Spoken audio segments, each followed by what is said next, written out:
Käes on kevad. Häirekeskuse töös tähendab seejärest suurenevat hulka kõnesid, mis puudutavad loomi. Möödunud nädala intsident kass Paksuga tõi meieni ühe olulise arusaama.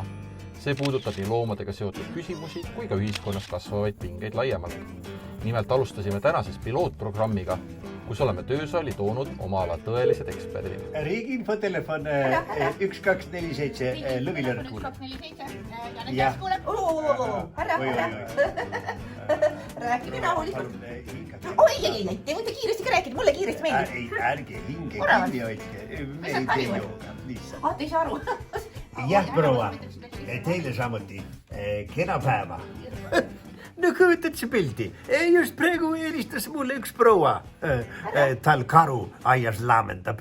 Kõik suvemööbli on mööda õue laiali visanud. Kujutad see pildi. Ja. Mina ütlesin prouale. Proua, nüüd visake see telefon, kus see ja teine ja pistke punuma. Just. Lahendasimegi olukorra ära. Kas lahenes jah? Kena päeva teile. Ega loomadega ei maksa sõprust teha. Kuule, mulle helistas just üks härra. Istus teine männi otsas, oksa peal. Ja ütles, et kaks oravat karjuvad tema peale. Mina ütlesin talle, et sa härra, vaata, kus sa istud. Härra nihutas ennast natuke, selgus, et istuski täpselt orava pesa sissekäigu ees. No, oravad said supsti koju minna.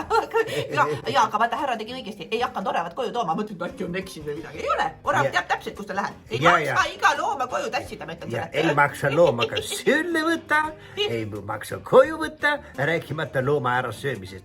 Las loom, tema jääb loodusesse. Ja meie läheme oma koju. Riigi infotelefon. Hallo, Riigi infotelefon. Lõvilõrd kuuleb. Rääkige. Väga meeldib. Kes see? Sõbra.